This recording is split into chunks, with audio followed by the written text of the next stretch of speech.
So, where can we find examples in our lives when we are inviting feelings in our lives that are trying to communicate with us, and sometimes we don't listen to them?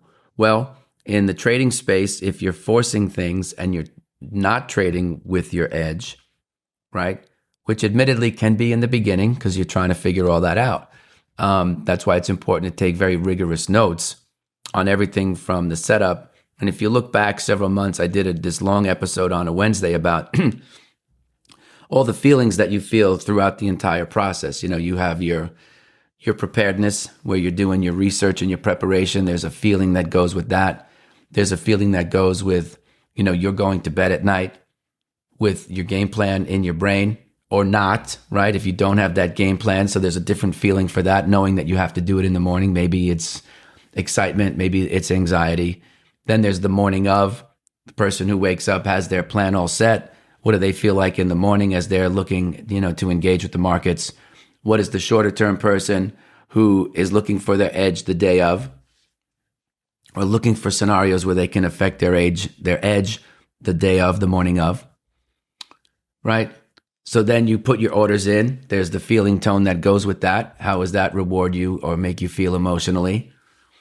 Then there's the managing the trade part where you added risk to your portfolio, long or short. Now you've got to manage the risk. There's a feeling that goes with that.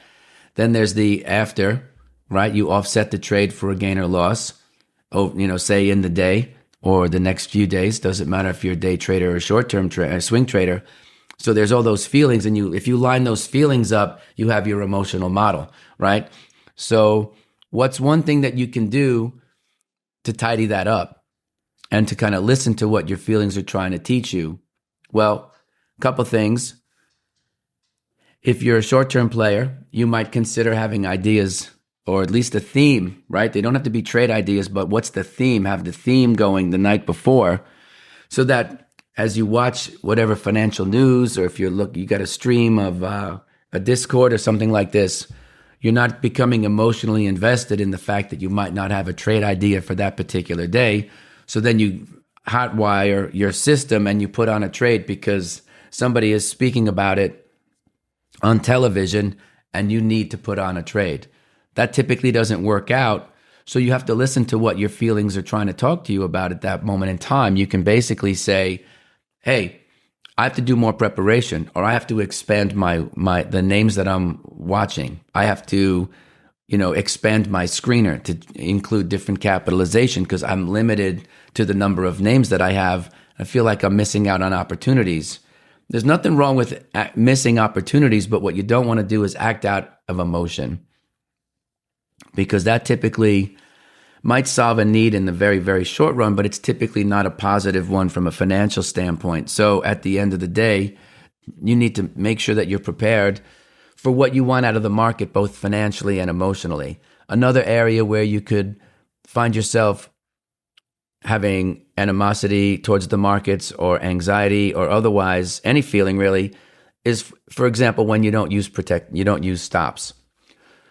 Pro traders will see what their levels are and they'll try to execute around those levels, oftentimes by putting in, say, a buy stop above the market within a certain spot where they want to acquire and add risk to their portfolio. Other folks try to sit there and do it in real time and put in market orders, and oftentimes they're pushed beyond where they wanted to get in because there was stock ahead. So you might consider using your stops because it's a form of discipline, and ultimately discipline really pays off very, very well in trading because it stops you from taking flyers. So you could enter your buy stop to enter, again, process your feelings around paranoia and people running stops and then trapping you and this and that. Like, for the handful of times that will ever happen, you will have made so much more money by being disciplined and putting in your buy stops to get into the market super fast and relying on the technology. It might also include a step before you put in your buy stop, and that is to put an alert on your market minder. And that says, okay, if you're looking for the stock to be at, like, say, 102, for you to start adding risk, you put an alert on the market minder at, say, 101, 101.50, so that once the price trades at or through that level, an alert will go off and say, aha, we're kind of in the neighborhood now of where we might want to add risk to the portfolio. So then I can go in and add my stop. Protective stops kind of go without saying as well. Like, you need to protect your capital. No one wants to lose money, but the best thing that you can do is learn how to manage a book of stops every day. You want to add risk long. Those are buy stops. Once you get filled, you automatically know where your protective sell stops are. And then you'll have a rule that says, once I start making money at a certain level, then I'm going to adjust my protective stop to a minimum of break even. So this way, I can't necessarily lose. I didn't make enough money to take it off the table, but I still adjusted my stop to protect my capital, and that's a pro move. So those are just a couple of examples of how you can, listen to the market feedback and get closer and closer to being prepared, being able to trade and execute your edge. Please like and subscribe to the show. Appreciate you being here. Leave a comment, or you can reach out through Martin Chronicle if you want to suggest a topic that I haven't covered. I'm happy to help. Thanks very much for being here, folks. I'll see you tomorrow. Okay, everybody, thanks for being here. Please take a minute, like and subscribe to the show. You could also leave a comment. I don't have all the answers, so it's good to get some feedback. Also, if you would like to support the show, check out the links below. You can get the free audiobook of The Inner Voice of Trading, and also information about the course that I teach with Victor Sperandio. Thanks for being here, folks. I'll see you tomorrow.